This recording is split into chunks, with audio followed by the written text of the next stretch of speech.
Hello student मु सर्वेश्वर आज आम reasoning missing number question solve करिया जमी गोटे क्वेश्चन देछि कोन ना एठी कोन देछि 9 6 5 270 एठी कोन देछि 8 7 4 224 एठी कोन देछि 7 8 एठी गैप देकी 336 देछि आमे एटा केमिति बाहर करिबा ना आमे कोन करिबा प्रथमे कोन करिबा 9 को कोन करिबा 6 सहित गुणिबा 6 को 5 सहित गुणिबा जेतोळे आमे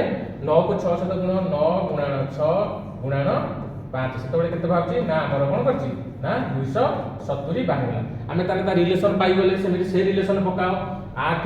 गुणन 7 गुणन 4 इक्वल टू 224 गुण 8 गुणन 7 गुणन 4 केते होछि हमर 224 एटा भी हमें रिलेशन पाई गले थर्ड रिलेशन सेमिति बाहर करो ना 7 गुणन 8 केते होछि ना 7 गुणन 8 होछि हमर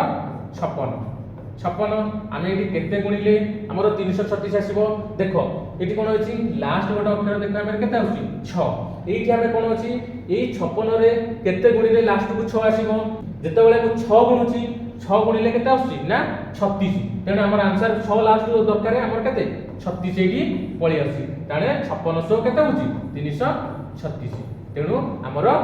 ऑप्शन 6 जोंडी के हमर आंसर धन्यवाद।